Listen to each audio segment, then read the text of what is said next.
Ako u našoj vladi ne sede komunisti, zašto odugovlačimo sa vodoničnom bombom čitavih 18 meseci, dok naše službe za odbranu iz dana u dan javljaju o grozničavim nastojanjima Rusa da što brže dovrše H-bombu? Sada je ta bomba gotova, sada je naš monopol slomljen. Kad večeras kažem Americi da naša nacija može da bude uništena, onda će ona biti uništena zbog tog 18-mesečnog odugovlačenja. Ja vas sada pitam, ko je za to kriv? Lojalni Amerikanci ili izdajnici koji su našu vladu namerno savjetovali krivo? Oni koje sada slavimo kao atomske junake. Njihov zločin mora najzad da bude ispitan.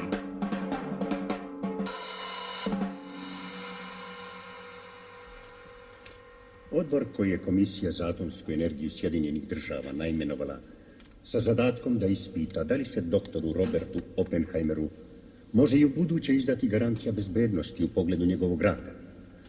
Sastoji se od članova Thomasa Morgana, Warda Evansa i mene, Gordona Greya, predsjedavajućeg. Pravni zastupnici Komisije za atomsku energiju su Roger Rowe i Kay A. Rolander. Dr. Oppenheimer prisustuje kao svedok u sopstvenoj stvari. Njegovi su branioci Lloyd Garrison i Herbert Marx. Ovo ispitivanje nije sudski postupak. Za javnost treba da bude strogo poverljivo. Gospodine predsjedavajući, da li mogu da upitam, da li je neko od vas sinoć na televiziji video intervju senatora McCarthyja? Ja nisam. Gospodine Morgane? McCarthy? Ne. Ja sam ga čuo na radiju, bio sam veoma iznenađen. Odmah sam pomislio na doktora Oppenheimera. Jeste vi čuli intervju, gospodine Rob? Ne, nisam. Senator McCarthy bi morao da bude vidovit ako je ciljao na ovaj slučaj. Smatrate li da su njegove primedbe uperene na vas, doktore Oppenheimer? Telefoniralo mi je 5-6 ljudi. Einstein mi je rekao, kada bih ponovo mogao da biram, postao bih limar ili torbar, pa da uživam bar u skromno odmerenoj nezavisnosti. Pominjem intervju jer mi on uliva sumnju mogućnost da vas stvar ostane poverljiva, gospodine predsjedavajući. Pokušat ću da je zadržim u tajnosti. Želeo bih po dužnosti da vas upitam, doktore Oppenheimer, da li prihvatate sastav odbora? Da. Samo uz jedno ograničenje. Koje? Budući da će se odbor zabaviti teškim dužnostima fizičara u naše vrijeme, ja bih svakako pozdravio kada bi njegovi članovi bili naučnici. Mislim da jedino dr. Evans ima za sobom naučnu karijeru. Ni ja nisam ekspert za nuklearnu fiziku. Vama je verovatno poznato da ovaj posao nismo izabrali sami. Možda bi trebalo uneti u zapisnik i profesije članova. Molim, gospodine Marx. Ward Evans? Profesor hemije u Chicagu. Thomas Morgan? Generalni direktor SJ kompanije. Atomsko naoružanje. Jedna od ajkula velikog biznisa. Gordon Gray? Novinski izdavač, radio stanice i tako dalje. Ranije državni sekretar u Ministarstvu rata. Visina prihoda se ne traži. To nam vi ne biste ni dali, gospodine Morgan. Htio bih da vas upitam, da li želite dati iskaze pod zakletvom, doktore Oppenheimer? Da, Vi niste obavezni na to. ja znam. Juliuse Roberte Oppenheimer, zakunite se da ćete pred ovim odborom govoriti istinu, celu istinu i samo istinu, tako vam Bog pomogao. Zaklinjem se. Saslušanje može da otpočne. Molim, zauzmite mesta za svedoke. Gospodine Rob. Doktore, nazivaju vas ocem atomske bombe. U ilustrovanim časopisima? Da. Sami sebe ne biste tako nazvali. Ta bomba nije neko osobito lepo dete i ima 100 očeva. Ako uzmemo rad na izučavanje osnova u više zemalja. Da, ali beba je tek u Los Alamosu došla na svet. U laboratorijama koje ste vi osnovali i na čijem ste čelu bili od 43. do 45. godine. Da, mi smo napravili tu patentiranu igračku, da. To ne možete da osporite, doktore. Vi ste u zanosno kratkom vremenu napravili, isprobali i najzad bacili na Japan, je li tako? Nije tako. Nije? Nije. Izbacivanje atomske bombe na Hirošimu bila je odluka političara, ne moja. Da, ali vi ste podupirali izbacivanje atomske bombe na Hirošimu. Šta hoćete da kažete s time? Podupirali. Pa, pomagali ste pri odabiranju ciljeva, zar ne? Mi smo radili svoj posao. Dobili smo spisak mogućih ciljeva. Kojih? Hirošima, Kokura, Nigata, Kyoto. Kao savjet atomskih fizičara koje je ministar rata naimenovao u tu svrhu, mi smo trebali da damo podatke o tim ciljevima. Šta ste smatrali podesnim ciljem, doktore?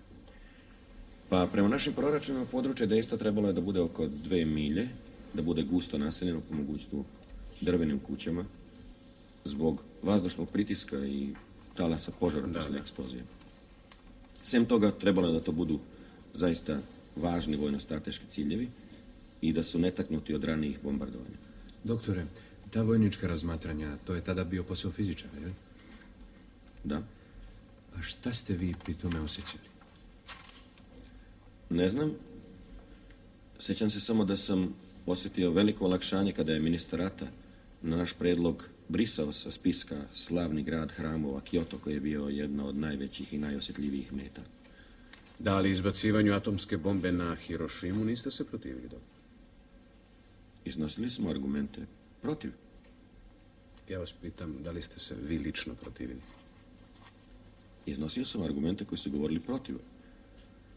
Ali nisam ih branio, ne energično. Pošto ste 3 ili 4 godine radili na stvaranju atomske bombe danju i noću, sada ste iznosili argumente da se ona ne upotrebi, ili tako? Izražavao sam svoja strahovanja. Doktore, zar niste vi upravo odredili visinu na kojoj atomska bomba treba da eksplodira kako bi postigla najveće dejstvo? Ne, mi smo kao naučnici dali podatke, ali mi time nismo odlučili da se bomba stvarno baci. Koliko je ubijeno? 70.000. Da li ste zbog toga osjećali moralnu odgovornost? Strahovito. Nije li to pomalo šizofrenično? Šta? Osjećati moralnu odgovornost. Napraviti tu stvar, odabrati cilj, odrediti visinu aktiviranja bombe, onda osjećati grižu savesti zbog posljedica. Pa nije li to stvarno pomalo šizofrenično? Jeste. To je ona vrsta šizofrenije u kojoj mi fizičari živimo već duže vrijeme. Možete li to rastumačiti, doktor? Velika otkrića novih prirodnih nauka upotrebljena su u užasne svrhe. Nuklearna energija nije atomska bomba, ali svet nije podešen, nije spreman za nova otkrića. Molim vas, utrošili ste na bombu 2 milijarde od naših poreza da biste onda spriječili njenu upotrebu. Da bismo spriječili da je Hitler upotrebi. Ali se na kraju ispostavilo da nije postojao nemački projekat. Mi smo je ipak upotrebili. Jeste li vi bili protiv? Bio sam neodlučan. Bilo je to doba krvavih borbi na Okinavi. Mi naučnici bili smo gurnuti tada na ivicu ponora. Upoznali smo greh. Dobro, doktore, odlično. Da govorimo o tim gresima, doktore. Slutim da ne podrazumemo iste stvari. To je naš zadatak, doktore. Zato i lovim po ovoj staroj hirošimskoj stvari, što želim da otkrijem. Zašto ste se tada onako dosljedno ograničavali na svoje zadatke? 100% lojalno, gotovo bih rekao. I zašto ste se docnije u pitanju vodonične bombe držali sasvim drugčije? To se ne može upoređivati. Ne? Ne. Da li biste podržali izbacivanje vodonične bombe na Hirošimu, doktore? To bi bilo besmisleno. Zašto? Meta bi bila suviše mala. Da li su vas iznenadile optužbe Komisije za atomsku energiju? One su me deprimirale. Šta vas je deprimiralo? Deprimiralo me je to što se 12-godišnji naučni rad u korist Sjedinjenih država završava ovom optužbom. Optužba, po vašem mišljenju, nije tačna. Ne odgovara istini. Ni u kom pogledu. Ni u kom. Dobro, doktore. Sada bih želeo da se pozabavim nekim vašim vezama, doktore. I da pismo Komisije za atomsku energiju unesem u zapisnik kao osnovicu. Želeo bi da podnesem jedan predlog. Molim, izvolite. Da optužbe koje su rasvetljene ranijim pretresima ne budu predmet ovog pretresa. Ulažem prigovor. Da li biste svoj prigovor obrazložili, gospodine Rob? Da. Postoji prilično nov materijal o jednom zatvorenom komunističkom skupu u kući dr. Oppenheimera godine 1941. Imamo i novog svedoka koji se zakleo na ono što dr. Oppenheimer osporava. Je li taj svedok Paul Crouch? Gospodine predsjedavajući, htio bi da upitam gospodina Marksa po čemu on pretpostavlja da bi taj svedok mogao da bude Paul Crouch. A Paul Crouch se u posljednje vrijeme vrlo često pojavljuje u svojstvu svedoka, gospodine Rolander. Izgleda da je to njegova profesija. Oprostite, ne mogu dobro da vas pratim. Ko je Paul Crouch, gospodine Rolander? To ime nisam nikada čuo. Paul Crouch je nekadašnji komunistički funkcioner koji je okrenuo leđa komunistima. I on poznaje dr. Oppenheimera? Da, poznaje Oppenheimera kao što poznaje i Maljenkova, samo što ova dvojica ne poznaju njega. Za divno čudo, da. Prima se prigovor gospodina Roba.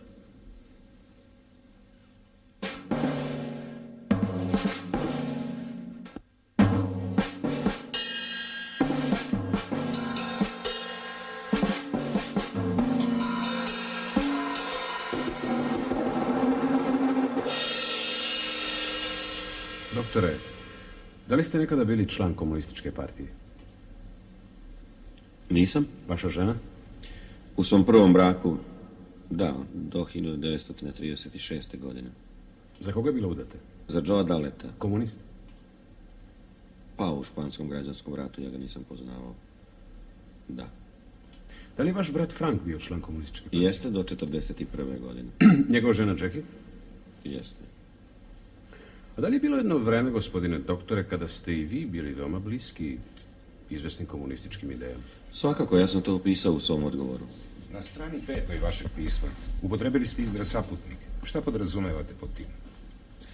Ako neko prihvata izvesne delove komunističkog programa i ako je spreman da sarađuje sa komunistima, ja bih ga nazvao saputnik. A jeste li vi u smislu te vaše definicije bili to, gospodine?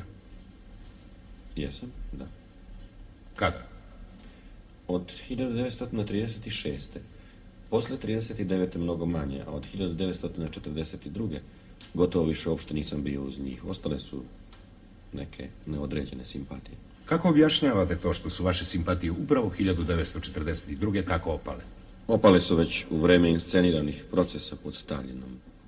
Za vreme pakta između Rusa i nacista gotovo su se sasvim ugasile.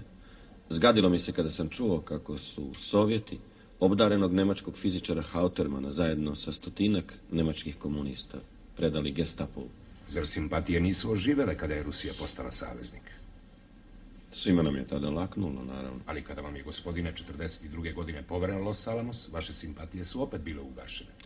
Jer sam imao da napravim atomsku bombu u uslovima vojnog obezbeđenja. Sve privatne veze bile su time prekinute. Ne. Ne sve, doktore. Da li je vaša bivša verenica, dr. Jean Tetlock, bila član komunističke partije? Jeste. Koliko dugo je bila član? Čas bi stupila u partiju, čas bi istupila iz nje. Sve do kraja života, mislim. Kako je završila, doktor? Ubila se.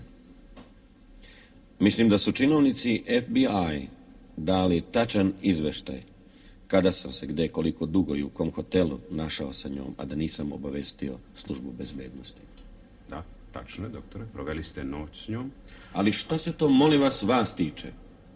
I kakve to veze ima sa mojom lojalnošću? I te kakve, doktore, ako vi odgovoran za projekt atomskog oružja u Los Alamosu provodite noć s jednom komunistkinjom, a o tome ne obaveštavate službu bezbednosti? Ta komunistkinja je moja nekadašnja verenica. Bila je u duševnoj krizi i želela je da me vidi. Nekoliko dana posle toga ona se ubila. O čemu ste razgovarali s njom? To vam neću odgovoriti. Nećete? Ne. Konstatujem za zapisnik da je dr. Oppenheimer napustio mesto za svedoka. Gospodine predsjedavajući, ulažem prigovor protiv pitanja koje je za istragu beznačajno, a zadire u privatnu sferu doktora Oppenheimera. Susret sa Jean Tetlock razjašnjen je u prethodnim ispitivanjima organa bezbednosti. Prigovor se prihvata. Molim doktora Oppenheimera da se vrati na mesto za svedoke.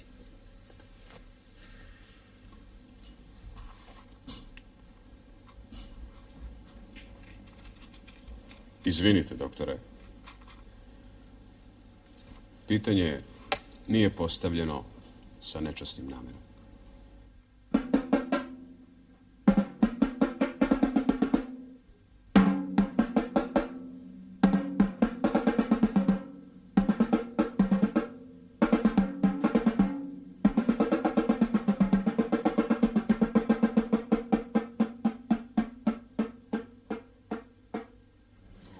Doktore, vi ste nam ovdje potvrdili da su vaše veze sa komunističkim pokretom izvesno vreme bile veoma intenzivne. Do kraja španskog građanskog rata, otprilike. Imali ste komuniste, prijatelje, poznanike, pripadali ste nizu prokomunističkih organizacija, čitali ste komunističku literaturu i davali ste nimalo beznačajne novčane priloge. Doktore. Ja sam davao novac za ljude koji su se u Španiji i Nemačkoj borili protiv nacizma. Kao što znate, bili su upućeni na privatnu pomoć. Plaćali se mesečno i po $300 za Špansku republiku, a novac je odlazio kroz komunističke kanale. Ja bi ga davao i vama da ste mi ga u tu svrhu tražili. Ali vi ste ga dali komunističkom funkcioneru Isaku Folkovu, doktore. Zato što su me prilike u Španiji i Nemačkoj duboko zabrinjavale i nisam želeo da takve prilike doživimo ovde, u Americi. Šta vas je zabrinjavalo? Šta me je zabrinjavalo, gospodine Rob? Da. To što je svet posmatrao događaje sa rukama u džepovima. Ja sam imao prijatelje i rođake u Nemačkoj, Jevreje, koji su mi pričali šta se tamo događalo. I odatle potiču moje simpatije, apeli i novčani prilozi. Te apele u ostalom potpisivale su najbolja imena Amerike. Kada ste se u ono vreme već toliko slagali sa komunistima, zašto niste postali član partije? Jer ne volim da mislim tuđom glavom. To protivreči mom pojmu o nezavisnosti. Vi sebe u pitanjima komunizma ne smatrate osobito iskusnim, doktore? Ne. U to vreme trebalo je da izgradim prvu atomsku bombu u Berkeliju. I moje simpatije su bile gotovo sasvim ugašene. Govori li u prilog gotovo sasvim ugašenih simpatija, doktore, kada se u kući jednog čoveka održava zatvoreni komunistički skup? Šta hoćete time da kažete? Ja govorim uopšte. Čini mi se da vi ne govorite uopšteno. Dva svedoka tvrde, i ti svedoci su spremni da se na to zakonu, da ste 23. jula ili ubrzo posle toga u Berkeliju, Kenilworth Court 10, učestvovali na nekom zatvorenom komunističkom skupu na kojem je Schneiderman iznosio novu liniju partije posle ulaska Rusije u rat. Ti svedoci tvrde da su bili prisutni, pored ostalih, Hakon Chevalier, Josef Weinberg, dr. Oppenheimer i njegova žena. To nije istina. Jeste li tada stanovali u jednom letnjikovcu građenom u španskom stilu? Jesam.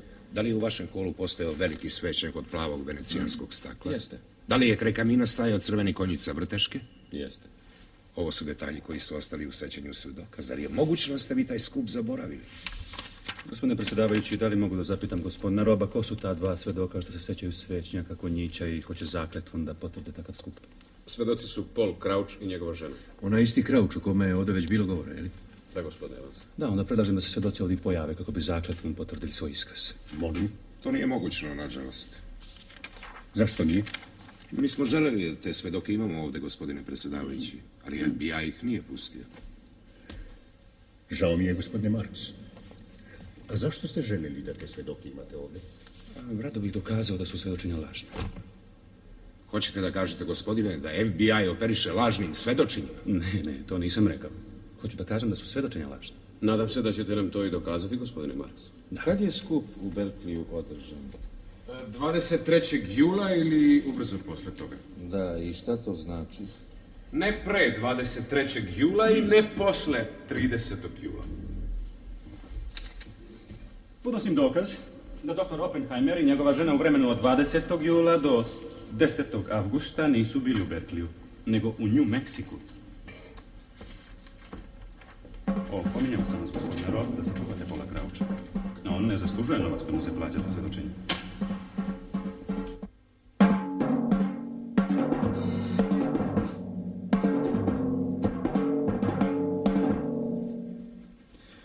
Mene, doktore Oppenheimer, interesuje praktična strana. Ne shvatanja, nego posljedice. Vaš je zadatak bio da u Los Alamosu okupite naučnike i da počnete rad na projektu, zar ne? Ja sam predlagao ljude, a odluku su donosili general Groves i pukovnik Lansdale, šef bezbednosti. Može li, po vašem mišljenju, jedan komunist da radi na izradi nekog tajnog ratnog projekta? Tada ili danas? Pa recimo danas. Po pravilu ne može. A tada? Tada mi se to činilo mogućnije. Kako to? Tada su Sovjeti bili naši saveznici, a danas naši verovatni protivnici u ratu. A znači, odnos komunističke partije prema Rusiji jeste ono što onemogućuje rad jednog komuniste na izradi nekog tajnog ratnog projekta. Očigledno. Samo mogu vam reći, gospodine Morgan, da u Los Alamosu nije postavljen niko za koga se je znalo da je član komunističke partije. I vi niste nikoga ni predlagali, doktore Oppenheimer? Nisam. Smatrao sam nespojivim da čovjek s jedne strane radi na ratnom projektu vlade, koju s druge strane kao član stranke treba da ukloni. A kako ste se držali kada je trebalo da predložite nekog fizičara koji je nekada bio član komunističke partije? Kada sam to znao, ja sam odluku donosio sa tom napomenom. Kakav ste test vršili radi svog umjerenja da nekadašnji član više nije opasan? Kakav test? Kod koga? Kod svoje žene?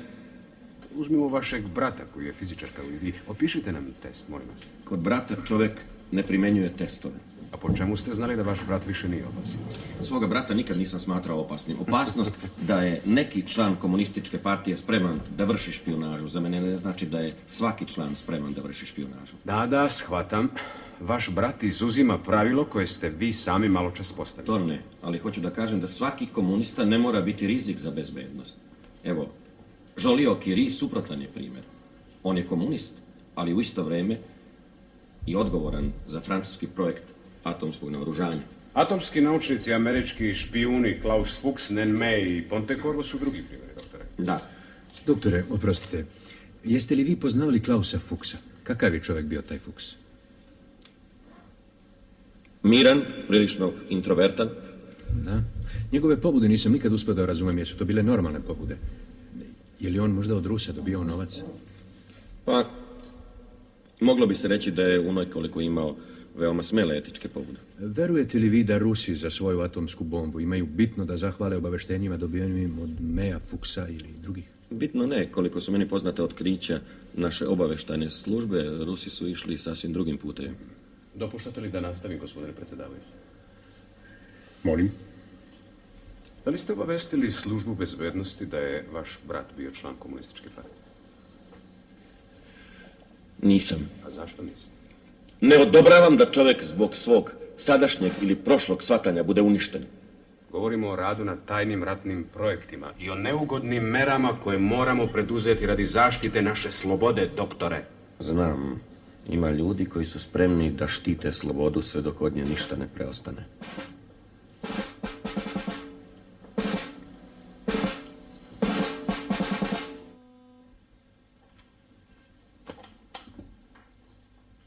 Slažete li se sa mnom, doktore Oppenheimer, da jedan saputnik ili simpatizer predstavlja za tajni ratni projekt potencijalnu opasnost indiskreciji? Potencijalno da, zavisi od čovjeka. Da li je tačno, doktore, da je znatan broj naučnika u Los Alamosu bio saputnik? Znatno manje nego u Berkliju, ali mi bismo tada dovukli čovjeka i sa električne stolice, samo ako bi bio podesan za našu stvar. Da samo ja sebi ne mogu da objasnim zašto je baš toliko saputnika dovučeno sa električne stolice. Zato što je bilo toliko mnogo fizičara sa levim shvatanjem. Kako vi to objašnjavate? Pa fizičari se interesuju za nove stvari. Oni rado eksperimentišu i njihove misli usmjerene su ka promjenama. Kako u privatnom životu, tako i u političkom. Jedno vrijeme sovjetski primjer snažno je privlačio sve nas, koji smo stanje ovog sveta smatrali nezadovoljavajućim. A da li jedan fizičar koji ima toliko prijatelja i poznanika među komunistima i njihovim simpatizerima predstavlja rizik za bezbednost? Ne. Hoćete da kažete Hoću da kažem da se čovjek ne može rasklopiti kao kakav upaljač. Ta i ta bezbednost, ta i ta shvatanja. Da smo mi u Los Alamosu tako postupali, najbolji ljudi ne bi bili postavljeni. Mi bismo možda imali laboratoriju sa najbesprekornijim shvatanjima na svetu, ali ona ne bi funkcionisala. Putevi ljudi sa velikim idejama ne teku tako pravolinijski kako to činovnici službe bezbednosti zamišljaju. Besprekornim, to jest konformističkim shvatanjima ne prave se atomske bombe. Hvala vam, gospodine. Ja. Ima li još ko da postavlja pitanja doktoru Oppenheimeru? Dozvolite. Iznenađuje me, doktore, što čujem da je zaista bilo toliko crvenih fizičara. Ja bih pre rekao ružičastih. Ne umem sebi da objasnim šta je te trezvene ljude privuklo tako radikalnim idejama. Po vašem mišljenju, kakvi su ljudi fizičari? Da ne mislite da su malo čakni? Ne, mislim, po čemu se razlikuju od drugih? Pa, oni vole da zavire u stvari koje ne funkcionišu. I onda čitaju komunističke knjige, Marksa i njemu slično, jel? Da, što se mene tiče, ja moram da priznam, nikada Marksa nisam mogao da razumem. I nisam pročitao više od prvih 50 strana. Znate, doktore, od svih poznatih filozofa čije se delo tako malo čita, taj nam izgleda stvara najviše nezgoda. Evo, uzmite sebe na primjer.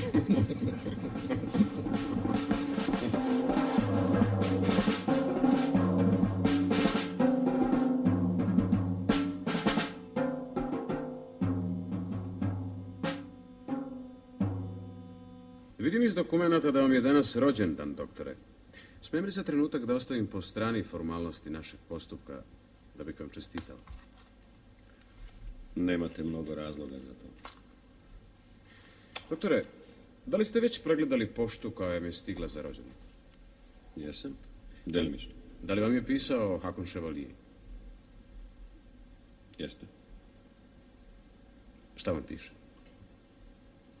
Uobičajene želje. Mislim da imate fotokopiju, zar ne? Vi ga još uvijek smatrate svojim prijateljem, zar ne? Da. Doktore, u svom pismu upućenom kao odgovor Komisiji za atomsku energiju, vi ste na strani 22. opisali razgovor koji ste u zimu 42. 43. vodili sa Chevalierom. Gdje je to bilo? U mojoj kući u Berkliju. Doktore, oprostite, da nešto saznamo o tom Chevalieru. Kakav je to čovjek? Kolega sa fakulteta. Fizičar? Francuska literatura. Komunist? Prilično leva shvatanja. Crveni ili ružičast? Ružičasto crven. A lično mislim kao čovjek. Jedan od dvojice, trojice prijatelja koji imam u životu. Doktore, vi ste u pismu iznijeli suštinu, a ja bih vas molio da nam iznesete okolnosti i po mogućnosti doslovan tok razgovora. Jednog dana uveče došao je Chevalier k nama sa svojom ženom na večeru ili na čašicu pića. Smatram veoma važnim, doktore, da nam tu stvar što opširnije iznesete. Da, došli su k nama na čašicu konjaka, razgovarali smo o događajima dana, možda o Stalingradu, bilo je to u to vreme, mislim. A da li je Chevalier skrenuo razgovor na Stalingrad? Ne, to ne znam. Može biti da smo nekog drugog dana razgovarali, čini mi se da je bilo tada. Sigurno je ovo. Kada sam otišao u kuhinju da pripremim piće, došao je Chevalier za mnom. I rekao mi je da je nedavno sreo Eltentona. Aha. Da li biste nam za zapisnik htjeli da kažete ko je Eltenton? Eltenton, hemotehničar, Engles, koji je nekoliko godina radio u Rusiji. Član partije? Bio im je blizak, ja ga nisam poznavao. Šta je Chevalier hteo od vas? Ne znam da li je nešto hteo. Rekao je da se Eltenton uzrujava, što Ruse ostavljamo na cedilu i ne otvaramo drugi front, niti im dajemo tehničke informacije koje su im potrebne i da je to svinjarija. Je li to bilo Chevalierovo mišljenje? Govorio je o Eltentonu. Kako mu je Eltenton rekao da ima načina da zna puteve za dostavljanje tehničkih informacija sovjetskim naučnicima. Ja sam mu rekao, ali to bi bila izdaja. Na što se on složio sa mnom. Je li to sve što je rečeno? Poslije toga smo razgovarali o Malraux, čini mi se. Malraux? Ko je to? Francuski književnik, Chevalier je prevodio njegova dela. Jeste li razgovor odmah prijavili svoje službi bezbednosti? Nisam. Zašto? Razgovor nisam smatrao opasnim, razgovor uz piće. Ali pola godine docnije, gospodine doktore, vi ste taj isti razgovor shvatili toliko ozbiljno da ste iz Los Alamosa otišli u Berkeley i obavestili službu bezbednosti. I iskonstruisali čitavu jednu gangstersku priču. Zašto, doktor? Lansdale je došao u Los Alamos i rekao mi je da ga prilike u Berkeleyu veoma uznemiravaju. Doktore, hoćemo li se složiti s tim da je ova napomena označavala bojazan od špijunaže? Naravno. Ovo su bila moja pitanja. Želeo bih da čujem svedočenje pukovnika Peša. Kada ste pukovniku Pešu ispričali onu gangstersku priču, gospodine, da li je bilo reči o nekom čoveku u ruskoj ambasadi i o mikrofilmovima? Nije. Hvala, gospodine.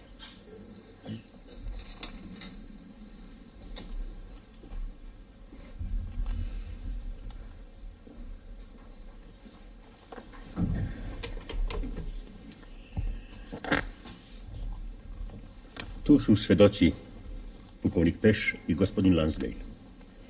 Budući da je pukovnik Peš svedok gospodina Roba, prvo ćemo njega saslušati.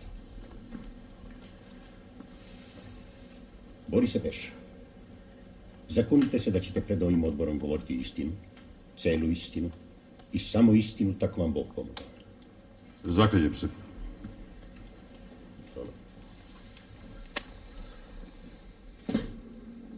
Nekoliko pitanja lične prirode, pukovniče.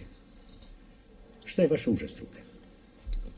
Odbrana od špijunaže kod ratnih projekata, odbrana od špijunaže komunističkih agenata posebno. Koliko vremena vršite taj posao? 14 godina. Možete li nam navesti neki vaš poseban zadatak? Sa svojom grupom imao sam zadatak da prokljuvim da li Nemci grade atomsku bombu. Bilo je to 43. godine. Trebalo je da kidnapujemo odgovarajuće nemačke jajaste glave pre nego što ih kidnapuju Rusi.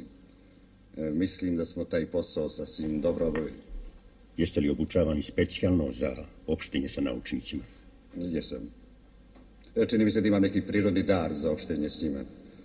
Danas otprilike znam šta misli jedan nuklearni fizičar i kako ih možete uloviti. Gospodine predsjedavajući, smijem li za zapisnik da upitam kakva je bila ranija profesija gospodina Peša? Sportski nastavnik. Bio sam talentovan bokser i sasvim dobar ragbi trener. Gospodine predsjedavajući, smijem li da upitam gospodina Peša da li je bila njegova sopstvena želja da se pojavi ovdje kao svedok? Pukovniče Peš? Nije. Dobio sam naređenje od svojih pretpostavljenih. Dobro. Saslušanje može da otpočne, gospodine Rob. Pukovniče Peš, kakav vas je nalog 43. godine doveo u vezu sa doktorom Oppenheimerom? 43. imao sam da ispitam neku mogućnu špijunsku aferu u Berkliju. Nismo znali mnogo, samo toliko da neki čovjek po imenu Steve Nelson, inače istaknuti komunistički funkcioner u Kaliforniji, pokušao da pribavi podatke o radijumskim laboratorijama. I to preko nekog čovjeka o kome smo znali samo toliko da mu je ime, ili lažno ime, Joe. Da je došao iz Njujorka i da ima sestre u Njujorku. Sledili smo stvari i ustanovili smo da je Joe u stvari Josef Weinberg, učenik doktora Oppenheimera.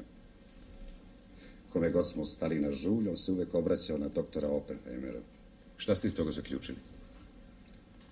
Naveli smo FBI jula 43. da protiv doktora Oppenheimera pokrene istragu zbog podozrenja špijunaže. Jeste li vi vodili tu istragu? Jesam. I šta ste otkrili? Da je doktor Oppenheimer ranije verovatno bio član komunističke partije. Da je još uvek podložan komunističkim idejama, da održava veze sa izvesnim Davidom Hawkinsom i Jean Tetlock, koji sa svoje strane imaju kontakta sa Steveom Nelsonom, a preko njega verovatno i sa Rusima. Šta ste iz toga zaključili? Preporučili smo Pentagonu, mom pretpostavljenom gospodinu Lansdaleu, da se doktor Oppenheimer ukloni sa rada na projektu i svake državne službe. Pukovniče, zar vas nije iznenadilo kada vam je doktor Oppenheimer avgusta prijavio sam kako podozreva neku špijunažu? Ne mnogo. To je srazmerno česta reakcija kod ljudi koji saznaju da je protiv njih pokrenuta istraga. Da li se sećate razgovora koji ste vodili sa doktorom Oppenheimerom? Da. Juče sam ga preslušao. Razgovor je snimljen u kancelariji poručnika Johnsona. Evo ga. Da li ga možemo čuti ovde? Da, FBI je dao dozvolu. Molim vas.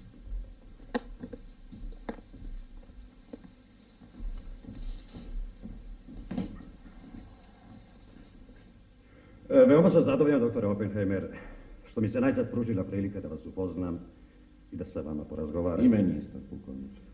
Ne, doktore. Vi ste jedan od najznačajnijih ljudi koji danas postoje na svijetu, jedan od najfascinantnijih, bez svake sumnje. A mi smo samo tako kao nameštenici društva, stražara i ključara. Ne bih htio da oduzmem previše od vašeg dragocenog vremena. Oduzmite koliko god hoćete, molim. Vidite, poručnik Johnson obavestio me juče da vi smatrate mogućnim da se izvesna grupa interesuje za projekt. Da.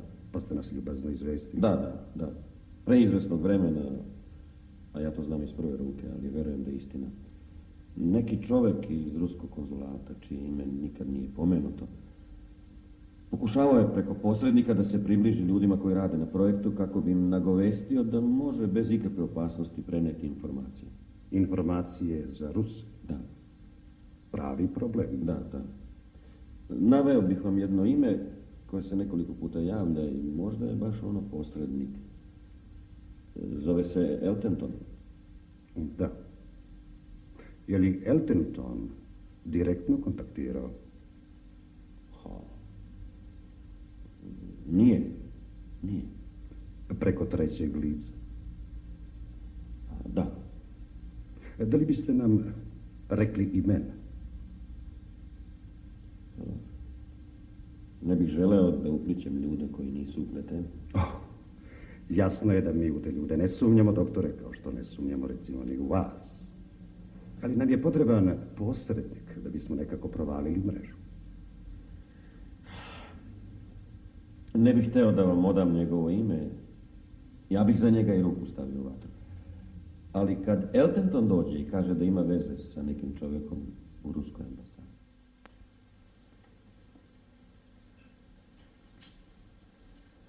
Pukovniče Peš, da li biste doktoru Oppenheimeru na osnovu onoga što ste saznali iz akata FBI, kao i na osnovu svog iskustva, dali garantiju bezbednosti? Ne bih je izdao tada, ne bih je izdao ni danas. Hvala vam, pukovniče. Hoćete li pukovnika Peša da podvrgnete unakrsnom ispitivanju? Da. Htio bih da vam postavim jedno psihološko pitanje. Da li je ličnost doktora Oppenheimera lako shvatljiva ili komplikovana? Krajnje komplikovana i krajnje protivrečna. Veoma dobro poznajem njegov dosije. Koliko puta ste razgovarali s njim? Jedan put. A koliko puta je služba bezbednosti, posebno FBI, motrila na postupke doktora Oppenheimera? 13-14 godina. I da li je za to vreme dobio neki dokaz da je doktor Oppenheimer bio indiskretan? Dokaza nije bilo. Ili nelojalan? U slučaju Chevalliera, on je lojalnosti prema prijatelju pretpostavio lojalnost prema Americi. I pokazalo se da je Chevalier nevin. Njegova krivica nije dokazana. Ovo su bila moja pitanja.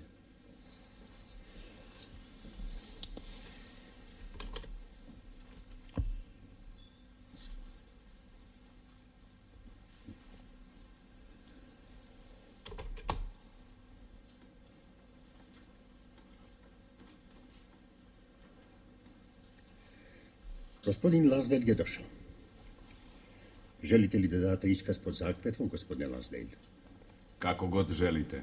Dosadašnji svedoci su to činili. Onda neka bude jednoobrazno. John Lansdale, zakunite se da ćete pred ovim odborom govoriti istinu i samo istinu. Zaklinjem se. Saslušanje može da otpočne gospodine Garrison. Gospodine Lansdale, garantiju bezbednosti ste imali vi da izdate doktoru Oppenheimeru. Ili da je uskratim. Teška odluka. Zašto? Ja, po mišljenju stručnjaka, Oppenheimer je bio jedina ličnost sposobna da ostvari Los Alamos. Međutim, po izveštajima FBI, U njega nisu imali poverenja. Trebalo je da donesem sam odluku. I kako ste to izveli? Prisluškivao sam njegove razgovore, pratio njegovo kretanje, otvarao njegovu poštu. Služili smo se uobičajenim metodima. Osim toga, ja sam imao češće razgovore sa dr. Oppenheimerom i njegovom ženom. Da, i do kakvog ste zaključka došli? Da nije komunista i da mu garantiju bezbednosti treba izdati. Vidite, doktoru Oppenheimeru prebacivano je ovde što je odbio da identifikuje svog prijatelja Chevaliera. Da li je tim odbijanjem bila ugrožena bezbednost projekta? Ne, naročito. Zadao nam je nešto više posla, osobito onom svojom pričom koju nam je servirao. Kada bi se danas tražilo od vas da izdate garantiju bezbednosti doktoru Oppenheimeru, da li biste to učinili? Ja, prema našim tadašnjim merilima svakako, ali ja se ne bi upuštao u ocenu današnjih merila. Hvala, gospodine Lansdale. Hoćete li gospodina Lansdela da podvrgnete unakrsnom ispitivanju, gospodine Rohr? To će učiniti gospodin Rolander. Da li vaš pojam o veoma dobroj diskreciji obuhvata i činjenicu da se noć provodi sa jednom komunistkijom?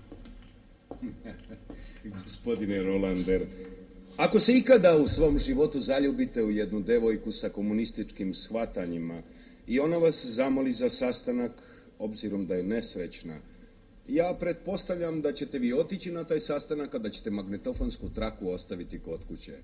Doktor Oppenheimer je bio pod našom prismotrom. Ja sam magnetofonske trake saslušao i uništio. Zašto? Zato što sve ima svoje granice, gospodine Rolander. Mislim da bismo ovaj kompleks mogli smatrati razjašnjenim, gospodine Rolander. Doktor Oppenheimer je ovde posvedočio da je slagao pukovnika Peša i vas. Da li je to karakteristično za naučnike? Ja, za njih je karakteristično da sami odlučuju o tome koje su informacije meni potrebne, a koje ne. Izuzetni ljudi imaju običaj da smatraju sebe kompetentnim i u stvarima gde oni nisu kompetentni. Doktor Oppenheimer nije ni prvi ni posljednji naučnik koji otežavao moje istrage. Zar vam se ne čini da ste počeli da branite doktora Oppenheimera, gospodine Lansdale? Ne, ja samo pokušavam da budem objektivan koliko god je to moguće. Vaše posljednje reči navele su me da posumnjam u to. Mene pitanje ovog mladića navode na to da posumnjam da se ovde želi doći do prave istine. Uznemiren sam histerijom koja se svuda širi i koja u ovim pitanjima dolazi do izraza. Hoćete da kažete da je ovaj postupak izraz histerije? Ne, ja hoću da kažem... Da ili ne? Ne želim da odgovaram sa da ili ne. Ako ovako nastavite... Šta? Molim vas, ako me dopustite da dovršim, ja ću na pitanje odgovoriti kako treba. Molim vas. Mišljenja sam da antikomunistička histerija što se svuda širi, da je ona opasna za naš način života i oblik naše demokratije. Ima li još kakvi pitanja, gospodinu Lansdale? Izvolite. Molim, doktor Evans.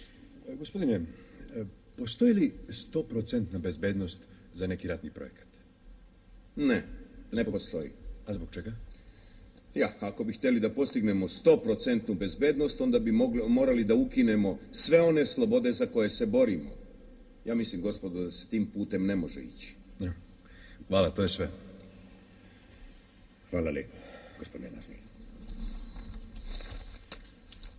Kad pomislim, kud nas je dovela sva ta silna diskrecija, ti bezbedonosni aparati na sve strane, pitam se, ne bi li čovekove tajne najbolje sačuvao, razglasivši ih? Kako to mislite? Tako da naučnicima vrati njihovo drevno pravo da svoje istine objavljuju svetu.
Navodim iz pisma Komisije za atomsku energiju. Strana 6, dole.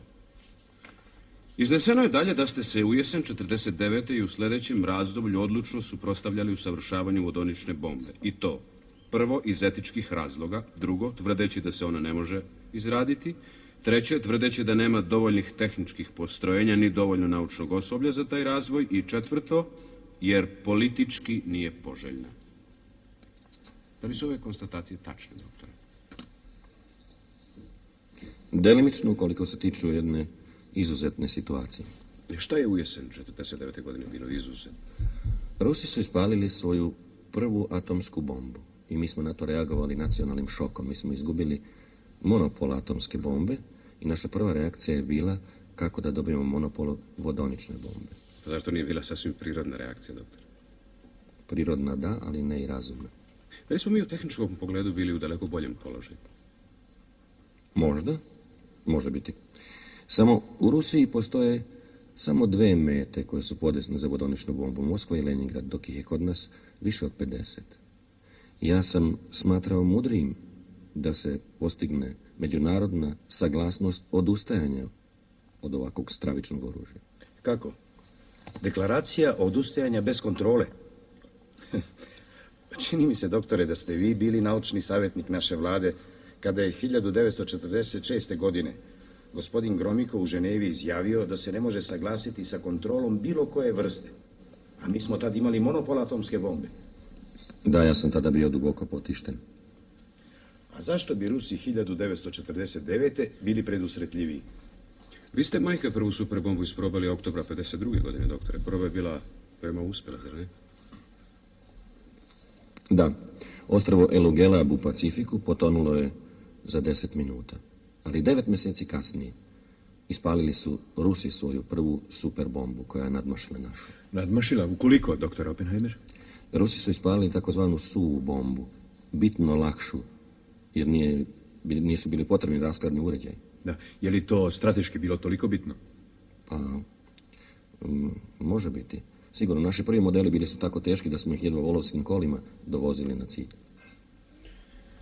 Ja ne znam da li je ovo tajna ili nije, ali kada govorimo o termonuklearnoj bombi, mi pomišljamo na bombu koja je 10.000 puta jača od obične atomske bombe.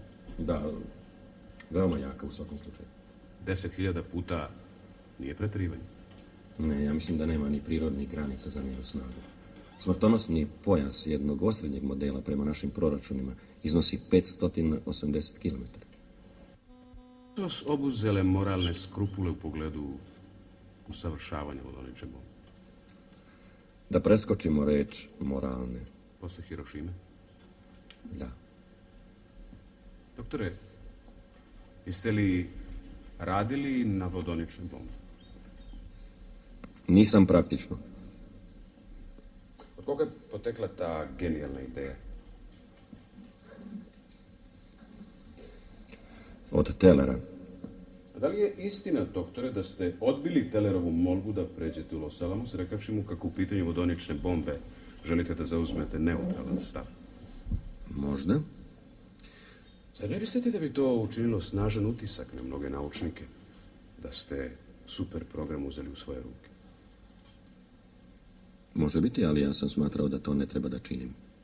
Vama su naučne ideje za izradu vodonične bombe izgledale čudnovate, zanimljive, a njihov rezultat, vodonična bomba, odvrat. Da, fizičari nisu krivi što danas od njihovih ideja niču samo bombe. Ne nalazite li, doktore, da se u takvom držanju krije nešto kao podeljena lojalnost? Podeljena između koga? Lojalnost prema vladi, lojalnost prema čovečanstvu. Za naučnike postoji takav sukob lojalnosti. Kada bismo u novinarskom stilu htjeli da govorimo o ocu vodonične bombe, koga biste tako nazvali? Tellera. Vi ne biste polagali pravo na tu titulu? O, ne. Hvala vam, doktor Oppenheimer. Ima li još kakvih pitanja, doktor Oppenheimer? Molim vas. Samo jedno pitanje. Da li se jednoj državi koja daje ogromne pare za naučna istraživanja može osporiti pravo da slobodno raspolaže plodovima tih istraživanja? Ako plodovi mogu da razore ljudsku civilizaciju, to pravo postaje sporno. A zar vam se ne čini da na taj način osporavate suverenitet Sjedinjenih država na određenom području? Kada matematičari izračunaju da jedan određeni test može zapaliti čitavu atmosferu, nacionalni suvereniteti postaju pomalo smešni. Doktore, dozvolite. Vratio bih se na te moralne skrupule koje se toliko potežu. Na protivurečnost da neko s jedne strane pokušava da unapredi stvar, od čijeg se ishoda s druge strane pribojava. Molim vas, kada ste vi tu protivurečnost prvi put osjetili? Kada smo ispalili prvu atomsku bombu u pustinji Alamogordo. Da, možete li to tačnije odrediti? Ugledavši ognjenu loptu, sjetio sam se dva stara induska stiha. Kada bi 1000 zvezda svetlost nebom odjednom se probila, bila bi ravna sjaju divnom kojim sav zrači božanstveni. I drugi stih. Ja sam smrt koja sve otima, svetove lomi i potresa. Doktore, po čemu osjećate da li je neka nova zamisao zaista značajna?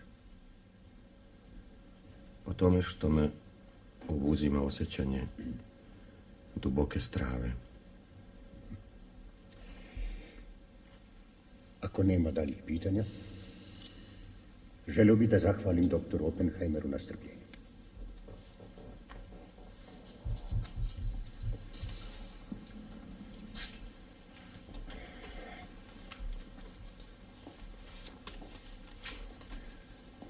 Ovdje su svedoci koje su gospodin Rob i gospodin Garrison označeni. A budući da doktor Teller već podavno čeka, mislim da bi trebalo prvo njega saslušati, a potom gospodina Drekisa. Ako je mogućno, gospodine predsjedavajući, mi bismo više voljeli da posle doktora Tellera čujemo svjedočenje doktora Betea. Možete li naći doktora Betea? Da, čeka u hotelu. Neće mu trebati ni 5 minuta. Evo broja njegovog telefona.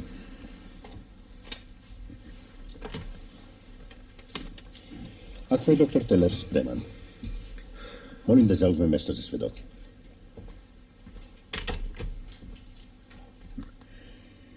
Izvolite, doktore Teller. Hoćete li da date iskaze pod zakletvom? Hoću. Edvarde Teller, zakunite se da ćete ovdje govoriti istinu, celu istinu i samo istinu, tako vam Bog pomogao. Da. Izvolite, gospodine Rob.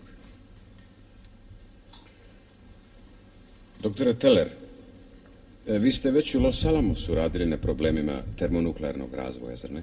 Jesam. A da li ste termonuklearne probleme često raspravljali sa doktorom Oppenheimerom? Veoma često ispitivali smo mogućnosti jednog termonuklearnog programa. Ko mi? Najbolji stručnjaci u toj oblasti, među njima Fermi i Bethe koje je Oppenheimer sazvao. Zamisao da se čudo sunčeve energije podražava stapanjem lakih jezgra. Sve nas je oduševila i usrećila. Da li je doktor Oppenheimer bio oduševljen? Veoma. On ima tu sposobnost da i druge oduševi. Kada je po vašem mišljenju program vodonične bombe postao realan? 1945. A da li je postojala mogućnost da se u Los Alamosu pri kraju rata otpočne sa sprovođenjem jednog čvrstog programa hitnosti za superbombu? Po mom čvrstom uverenju da je dr. Oppenheimer ostao u Los Alamosu, da je on taj program podržao, onda bi se drugi sposobni ljudi pridružili bar u onolikom broju koliko smo ih 1949. pod mnogo težim okolnostima okupili. Da li bismo mi u tom slučaju imali ranije vodoničnu bombu, pre nego što su Rusi imali svoju atomsku bombu? Po svoj prilici. A šta bi nam donela superbomba 1947. godine? Pa to ćete bolje znati od mene iz perspektive Ministarstva rata. Mogla nas je poštediti debakla u Kini još po nekih drugih udaraca u potiljak. Ja sam 1949. kada su Rusi spalili svoju prvu atomsku bombu imao tako malo veze s radom na naoružanju da sam vest o ruskoj bombi pročitao tek u novinama. Da li je doktor Bethe došao u Los Alamos? Tada nije, mnogo dočnije. Vi to svodite na utjecaj doktora Oppenheimera? Da. Da li je doktor Oppenheimer podržavao program hitnosti kada je predsjednik najzad naredio njegovo sprovođenje? Takvog podržavanja ne mogu da se setim. Naprotiv. Da li ste u to vreme razgovarali sa doktorom Oppenheimerom? Nekoliko puta. Kako biste opisali njegovo držanje, doktore? Neutralan stav iščekivanja. Jedno pitanje vama kao stručnjaku. Kada bi doktor Oppenheimer do kraja svog života samo pecao, kakvog bi to utjecaja imalo na dalji razvoj atomske energije? Mislite kad bi radio kao u Los Alamosu ili onako kao posle rata? Kada bi radio kao posle rata? Posle rata? Radio je doktor Oppenheimer pretežno u raznim odborima i ja bih na osnovu svog iskustva rekao da ti odbori mogu svi da odu na pecanje, bez uštrba po radu onih koji ih stvarno obavljaju. Ovo su bila moja pitanja. Hvala vam za vaše dragocjeno vreme, doktore. Hoćete li svedoka da podvrgnete unakrsnom ispitivanju, gospodine Garrison? Ne, gospodin Marks ima nekoliko pitanja. Doktore Teller, jeste li vi mišljenja da se doktor Oppenheimer prema Sjedinjenim državama držao nelojalno? Dokle god mi ne dokažu suprotno, ostaću u uverenju da on htio da služi najboljim interesima Sjedinjenih država. Smatrate ga, dakle, potpuno lojalnim, ne? Subjektivno da. A objektivno? On je objektivno davao pogrešne savjete koji su naudili zemlji. Treba li posumnjati u lojalnost jednog zaslužnog čovjeka zato što je dao neki savjet koji će se docnije smatrati pogrešnim? Ne, ali treba pitati da li je on dalje valjan savjetnik. A smatrate doktora Oppenheimera opasnim za bezbednost? Budući da su mi njegovi postupci posle rata izgledali zamršeni i zbrkani, ja bi se lično osjećao bezbednijim kad životni interesi zemlje ne bi bili u njegovim rukama. Jel nam možete nešto reći o filozofiji doktora Oppenheimera? Učinila mi se protivrečnom. Čudio sam se kako se čvrsto držao iluzije da bi svi ljudi najzad mogli da se politički opamete ako ih strpljivo poučavaju. Ja sam uveren da će oni tek onda steći političku pamet kad se budu zaista duboko prestrašili. Opametit će se tek onda kada bombe budu toliko ogromne da mogu sve uništiti. Doktore Teller, kada biste vi bili pozvani da doktoru Oppenheimeru izdate garantije bezbednosti, da li biste to učinili? Budući da mi nisu poznati eventualni razlozi koji govore protiv izdavanja garantije, ja bih to učinio. Ovo su bila moja pitanja. Doktor Evans? Doktore, je li oduševljenje dobra osobina za rad na nekom projektu naoružanja? Bez oduševljenja ne bismo imali atomsku bombu 45. pa ni vodoničnu docnije. Jel te, može li se čovjeku prebaciti što se za izvesnu stvar, recimo vodoničnu bombu u našem slučaju, nije oduševio? Ne može, ali se to može konstatovati i pitati za razloge. Vi lično niste nikad imali moralnih skrupula u tom pogledu? Nisam. Da. A kako ste izašli na kraj sa tim problemom? Nisam stvar smatrao svojim problemom. Znači, mislite, može čovjek nešto praviti, napraviti, recimo vodoničnu bombu u našem slučaju i posle toga reći šta će s njom biti, to nije moja stvar, jel te? Gledajte kako ćete vi lično izaći s njom na kraj. Nije mi svejedno, ali ja ne mogu predvidjeti posljedice mogućnosti primjene koje se kriju u jednom pronalasku. Lako može biti, svi se mi u to nadamo, da super bomba nikad neće biti primenjena i da će njen princip veštački stvorena sunčeva energija, najjeftinija i najmoćnija energija koju poznajemo, kroz 20 ili 30 godina blagotvorno izmeniti lice zemlja. Vidite, kad je Han u Nemačkoj uspeo da izvede prvo cepanje urana, on uopšte nije pomišljao na mogućnost da energiju što se tu oslobađa upotrebi u eksplozivne svrhe. Da. A ko je prvi na to pomislio? Oppenheimer. I bila je to plodna zamisao koju samo naivni ljudi mogu nazvati nemoralnom. Mislim, pronalasci nisu ni dobri, ni opaki, ni moralni, ni nemoralni, nego samo stvarni. Mogu se upotrebiti ili zloupotrebiti. U toku bolnog razvoja ljudi su na kraju uvek naučili kako da ih upotrebe. Mada vi, doktore, po sopstvenim rečima, slabo verujete u ljudsku pamet. Ja verujem u činjenice koje na posljedku proizvedu čak i pamet ponekad. Da li biste doktora Tellera željeli nešto da upitate, doktore Oppenheimer? Ne. Hvala vam dakle na izlaganjima koja su se dotakla nekoliko bitnih tačaka.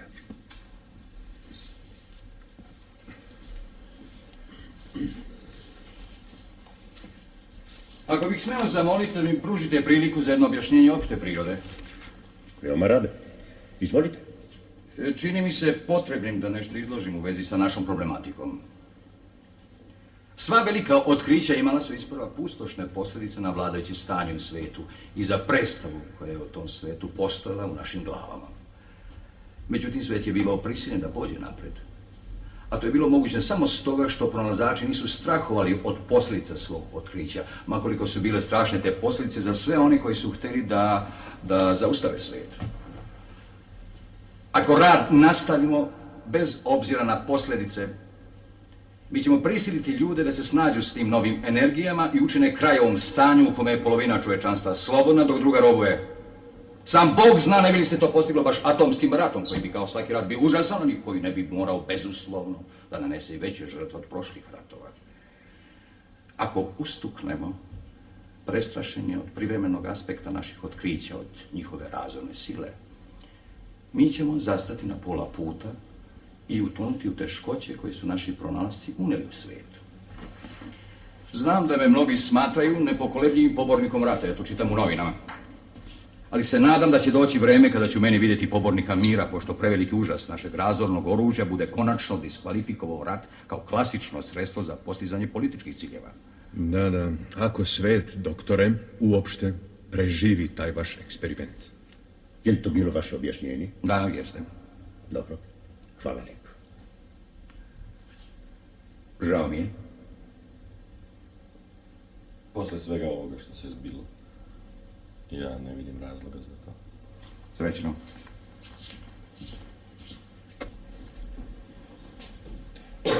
Hans Bethe, zakonite se da ćete ovdje govoriti istinu, celu istinu i samo istinu, tako vam Bog pomogao. Zaklinjem se.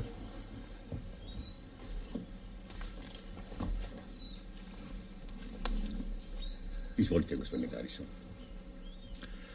Doktore Bethe, vi ste u Los Alamosu upravljali teorijskim odeljenjem. Do kraja rata, da. Da li je Teller radio u vašem odeljenju? Jeste. Kako ste sarađivali s njim? Pa, nikako. Ja sam u prijateljstvu sa Edwardom Tellerom, ali je veoma teško sarađivati sa njim. Zašto? No, Edward je genijalan momak, pun blistavih ideja koji se fantastično drži, dok ih odjednom ne odbaci. Zatim, po čitave noći svira na klaviru, dok se ponovo ne pojavi sa novim blistavim idejama, zahtevajući od svih nas da delimo to oduševljenje. I tako odlučili smo da ga oslobodimo svih radova na našem projektu, jer je njega interesovala samo super bomba. Da, ko je došao na Tellerovo mjesto? Klaus Fuchs. Jesu li odnosi između doktora Oppenheimera i doktora Tellera u Los Alamosu bili veoma zategnuti?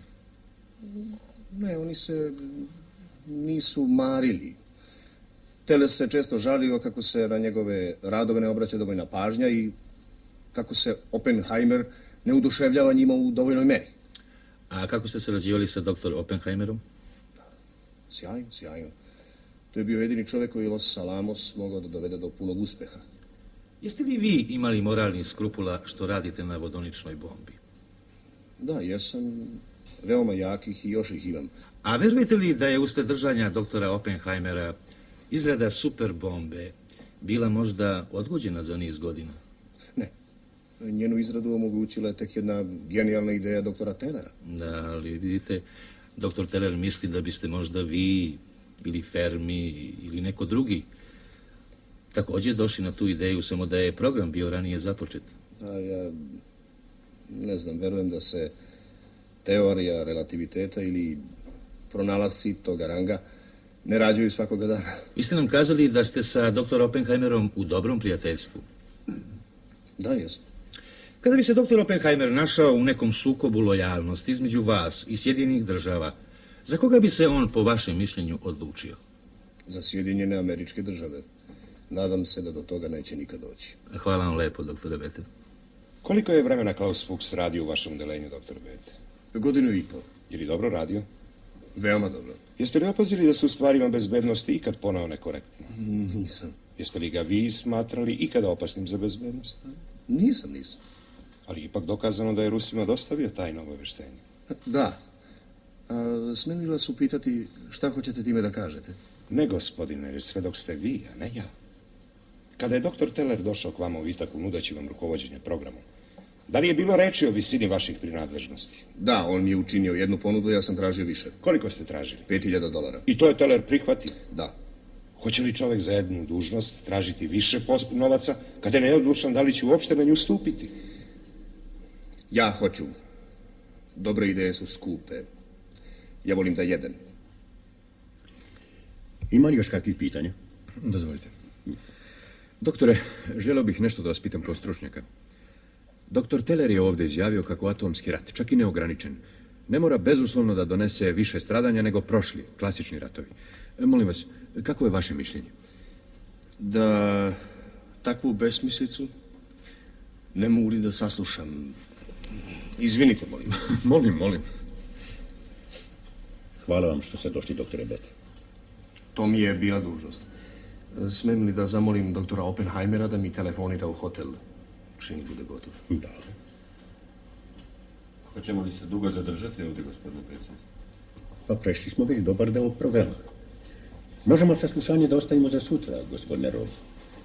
Budući da Grigs čeka, ja bih vas molio da mu posvetite nekoliko minuta. Možemo li u tom slučaju da saslušamo i doktora Rabija, molim vas? Pristajem. Molim gospodina Grigsa.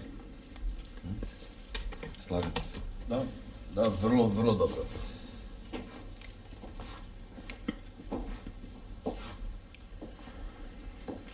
Davide Tresle Griggs, zakunite se da ćete ovdje pred ovim odborom govoriti istinu, celu istinu i samo istinu, tako vam Bog pomogao. Zaklinjem se. Jeste li sami želeli da svedočite? Vojno vazduhoplovstvo me odkomandovalo ovamo. Kakav položaj zauzimate? Glavni stručni saradnik vojnog vazduhoplovstva. Vaša struka? Geofizika. Saslušanje može da otpočne. Htio bih da vas zapitam, gospodine Griggs, da li vam je poznat stav doktora Oppenheimera prema superbombi? Jeste. Kako ocjenjujete njegovo držanje? Dugim posmatranjem i analizom došao sam do ubeđenja da je među nekolicinom istaknutih naučnika postojala neka vrsta prečutne zavere protiv superbombe i da je tom grupom dirigao dr. Oppenheimer. Je li to vaše mišljenje ili ga dele i drugi? To je moje sopstveno mišljenje, ali to je mišljenje i gospodina Finletera, ministra vazduhoplovstva, i generala Vandenberga, načelnika štaba vojnog vazduhoplovstva. A koje su vas činjenice dovele do tog ubeđenja? Godine 1951. održana je jedna strateška konferencija. Ticalo se takozvanog Vista projekta. Raspravljalo se o tome da li u budućnosti glavno težište treba da bude na strateškoj floti H bombardera ili prvenstveno da se izgradi vazdušna odbrana, sistem sprava za uzbunu, kontraavionske rakete i tako dalje, neke vrste elektronske linije Maginot, čisto defanzivne i veoma skupe. Vojno vazduhoplovstvo bilo je odlučno za stratešku flotu H bombardera. A Oppenheimer? Gospodine Rav, da li mogu da zapitam gospodina Griggsa? Podvrnut ćete gospodina Griggsa u naknadnom ispitivanju, pa mu onda postavljate pitanje koje želite, gospodine Marks. Među naučnicima širila se intriga, kako je gospodin Finleter, kažu, rekao u Pentagonu. Kada budemo imali toliko i toliko vodoničnih bombi, moćemo da vladamo celim svetom. To je trebalo da posluži kao dokaz da na čelu vojnog vazduhoplovstva imamo nepopravljive ratne huškače. U grupi su bili Zaharija, Oppenheimer, Rabi i Charlie Laurison. Da li ste o tome razgovarali sa doktorom Oppenheimerom? Jesam. Pozvao sam ga na odgovornost i zapitao da li je tu priču on ispričao. Rekao je da je priču čuo, ali da je ne shvata ozbiljno. Na to sam ja odgovorio da ja tu priču shvatam veoma ozbiljno, jer ona širi laži zbog nekih naročitih namera. Doktor Oppenheimer me je zapitao da li treba to da znači da ja sumnjam u njegovu lojalnost. Odgovorio sam da upravo to znači. Da, a kako je on reagovao na to? Rekao je da sam paranoik. I nestao. Mislite li da između njegovih levičarskih poznanstava i njegovog stava prema super bombi postoji neka veza? Da, ubeđen sam. Da li smatrate doktora Oppenheimera rizikom za bezbednost? Veoma velikim. Hvala vam, gospodine Griggs. Gospodine Marks. Želja je doktora Oppenheimera da odustanemo od unakrsnog ispitivanja gospodina Griggsa. Molio bih članove odbora da ovo ne shvate kao odobravanje. Još neka pitanja? Onda vam zahvaljujem što ste došli, gospodine Griggs.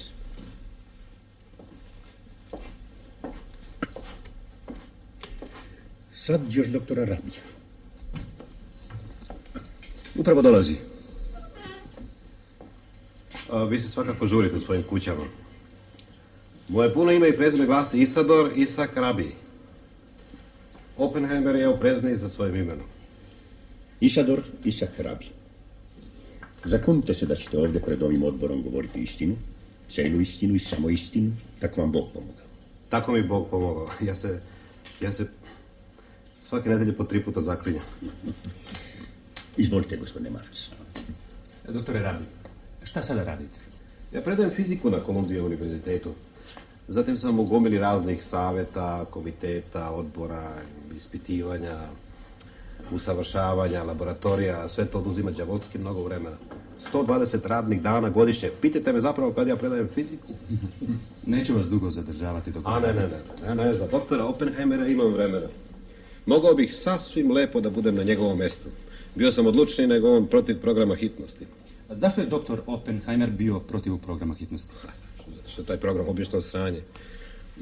Tehnički, Oppenheimer je osjetio kako super bomba po svom krajnjem dejstvu ne bi olakšala, nego bi otežala naš položaj. Mi danas vidimo da je njegovo osjećanje bilo tačno. Ovdje je rečeno da je tobože postojala neka zavera protiv super bombe. Da je doktor Oppenheimer dirigovao ovom zaverom i da ste vi pripadali toj zavereničkoj grupi. Pretpostavljam da mi to rekao gospodin sa kojim sam se sreo na vratima. Slušajte, gospodinu Griggsu mogu bi da vam pričam priče. Moramo se pozabaviti pričama koje je ispričao gospodin Griggs. Da, stvarno? Sjećate li se takozvane Vista konferencije? Vista? Čekajte, da, sjećam se svakako. O čemu je tu bilo reči? Da se vojnom vazduhoplovstvu izbije iz glave glupost da se buduća odbrana zemlje može osnivati na strateškim eskadrilama H-bombardera. Da smo poslušali te super ljude, morali bismo zbog svake balkanske krize da izazovemo 3. svjetski rat vodoničnim bombama. Kakvo je bilo mišljenje doktora Oppenheimera? Oppenheimer i ja bili smo apsolutno na istoj liniji. A gospodin Griggs je zastupao liniju vojnog vazduhoplovstva. Ja još nikad nisam doživio da bi gospodin Griggs zastupao nešto drugo do mišljenja ljudi koji su ga postavili. Jeste li čuli kako je doktor Oppenheimer u vreme konferencije prenosio tobožnju izjavu gospodina Finletera u ovom smislu, da bismo se toliko i toliko vodoničnih bombi... Ja, vrlo mi je žao, ja to nisam čuo, ali znam da je gospodin Finleter to zaista i rekao. A od koga ste to saznali? Od Tellera, koji je bio prisutan. Da li biste posle izveštaja koje je FBI dostavio komisiji smatrali doktora Oppenheimera opasnim za bezbednost? Nikako. Smatram ga najlojalnijim čovjekom koga poznajem, uključujući to i sebe. Hvala vam, doktore Rabi.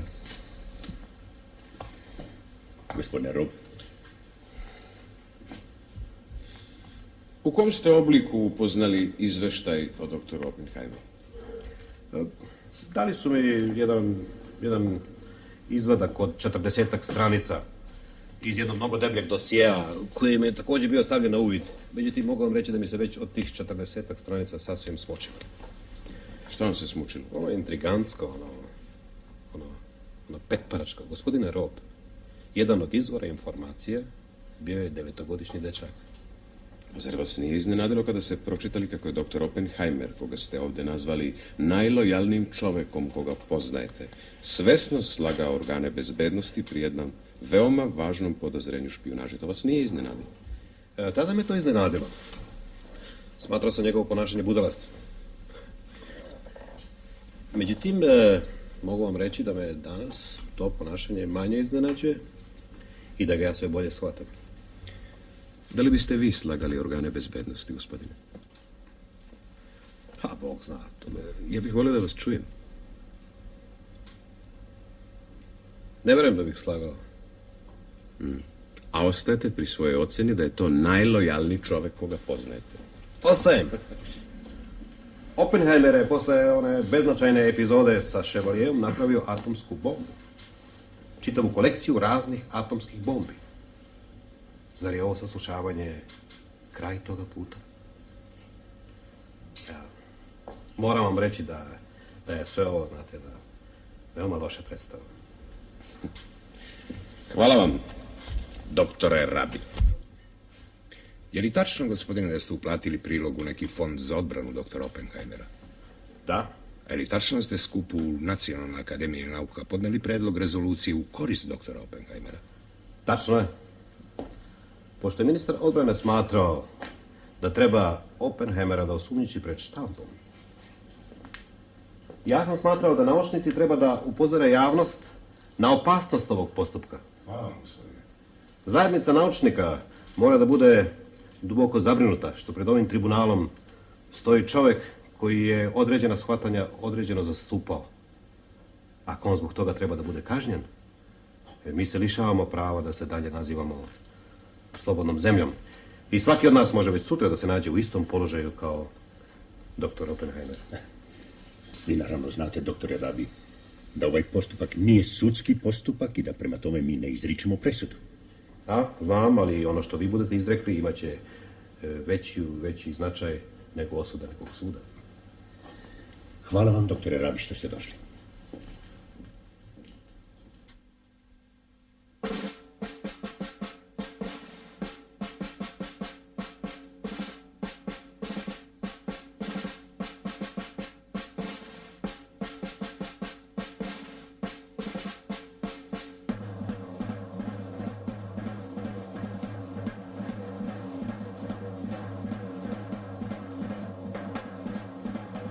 Niko od nas ne sumnja u velike zasluge doktora Oppenheimera i malo je ljudi koji će se moći odupreti čaroliji njegove ličnosti. Ali naša je teška dužnost da ispitamo da li je bezbednost naše zemlje na tako važnom području kao što je atomska energija dobro čuvana u njegovim rukama. Gospodin Rob, govorio je ovdje o velikim zaslugama i tragičnim aspektima moga klijenta. Ja saosjećanje uzimam kao priznanje da ovaj postupak nije obelodanio ni jednu činjenicu koja bi opravdala sumnju u lojalnost doktora Oppenheimera. Svi oni koji su kao mi ovdje mogli da posmatraju 3,5 nedelje doktora Oppenheimera znaju da on nije izdajnik nama poznatih kategorija. Imamo dakle pred sobom novi oblik izdaje koji naši zakonici ne poznaju. Misaonu izdaju što izbija iz dubinskih slojeva ličnosti i postupke dotičnog čoveka čini neiskrenima i protiv njegove volje. Doktor Teller prebacuje kako se doktor Oppenheimer nije dovoljno oduševio superbombom i kako je njegovo oskudno oduševljenje usporilo izradu superbombe za više godina. Ali kako da se oduševljava čovek koji smatra da će to oružje oslabiti Ameriku i ugroziti čitavu našu civilizaciju? Doktor Oppenheimer je, prema mnogim svedočenjima, bio podjednako oduševljen atomskom i vodoničnom bombom, dok je ona bila uperena protiv nacista. Ali, kada je Sovjetska Rusija postala naš potencijalni neprijatelj, njegove skrupule protiv ovog oružja znatno su porasle i on je težio internacionalizovanju atomske energije, mada smo jedino pomoću našeg monopola A-bombama uspeli da zaustavimo Ruse u Evropi i Aziji. Zar je izdajnički postupak kako doktor Oppenheimer u suparničkoj borbi pojedinih rodova nije stao na stranu nekolicine huškača u vojnom vazduhoplovstvu?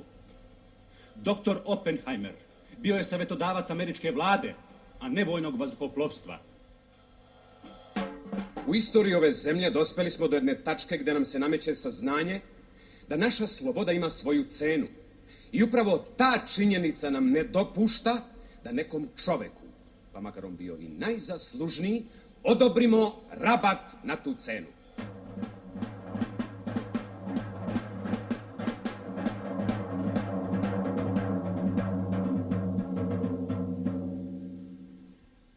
Ceneći činjenice, većina u odboru koji sačinjavaju članovi Thomas Morgan i Gordon Gray, a ograđujući se od mišljenja Warda Evansa, došla je do uverenja da Komisiji za atomsku energiju treba da dostavi sljedeću ocenu u predmetu Juliusa Roberta Oppenheimera. Iako mi mnogostruke ranije komunističke veze doktora Oppenheimera ocenjujemo kao veoma ozbiljne, mi u njima ne vidimo znake nelojalnosti. Značajnije od ovih nepromišljenih veza izgleda nam držanje doktora Oppenheimera u slučaju Eltenton Chevalier. Time što je prilikom jedne ozbiljne bojazni od špijunaže svesno slagao organe bezbednosti u želji da zaštiti prijatelja, on je sebe dosljedno stavio izvan pravila koja određuju držanje drugih. Pritom nije važno da li je zaista postojao pokušaj špijunaže. Važno je jedino što je on verovao u tu mogućnost. Nalazimo da je stav doktora Oppenheimera prema vodoničnoj bombi zabrinjavajući i neopozivan. Da je doktor Oppenheimer programu poklonio svoju oduševljenu potporu, došlo bi se ranije do organizovanog napora i mi bismo superbombu imali znatno ranije. Verujemo da je doktor Oppenheimer zauzeo negativan stav prema superbombi pod uticajem svojih jakih moralnih skrupula i da je svojim držanjem negativno uticao na druge naučnike. Saževši sva naša razmatranja, mišljenja smo da doktor Oppenheimer više ne može da uživa puno pravo i bezuslovno povjerenje vlade i Komisije za atomsku energiju koje bi se izrazilo izdavanjem garantije bezbednosti. Gordon Gray i Thomas Morgan. A sada molim doktora Evansa da nam pročita izveštaj manjine.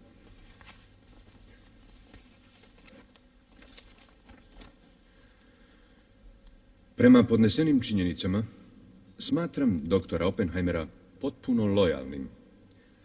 Ne vidim u njemu rizik za bezbednost i ne nalazim razloga da mu se uskrati garantija bezbednosti. Prilikom diskusije o superbombi, doktor Oppenheimer nije imao samo pravo, nego i dužnost da zastupa svoje sopstveno mišljenje. Njegova gledišta u ovom teškom pitanju bila su valjano obrazložena, slagala su se sa mnogim najboljim stručnjacima u ovoj oblasti i nije sigurno da li njegov savjet nije na kraju krajeva bio onaj bolji savjet. Ward Evans. Kada sam pre više od mjesec dana ovdje ušao, bio sam spreman da se branim. Uveren da ne snosim krivicu ni za što. I da sam samo žrtva određene političke konstelacije koja je za žaljenje. Primoran na odvratan poduhvat da svoj život rekapituliram, moje držanje je počelo da se mijenja. Razmišljajući o sebi, pitao sam se, nije li se stvarno zbilo nešto kao misaona izdaja? Kad samo pomislim da čak i istraživanja u osnovi danas imaju stepen najviše tajne, da naše laboratorije finansiraju vojna nadleštva, da ih čuvaju kao svoje ratne objekte, kad pomislim šta bi bilo od Kopernikovih zamisli, od Newtonovih otkrića, onda moram da se upitam, nismo li mi stvarno izvršili izdaju u duhu nauke, kada smo svoje istraživanja poverili vojnicima, zaboravivši posljedice? I evo nas danas u svetu u kome ljudi sa zebnjom očekuju pronalaske naučnika. Sasvim drugčije nego ovaj odbor ovdje, pitam se sada. Nismo li fizičari svojim vladama poklonili preveliku, nedovoljno promišljenu lojalnost, protivno svom boljem uverenju, u mom pitanju, ne samo u pitanju vodonične bombe? Najbolje godine svoga života proveli smo istražujući i stvarajući najsavršenija razorna sredstva. Radili smo posao vojnika i ja se pitam, Na dnu srca se pitam, nije li to bilo pogrešno?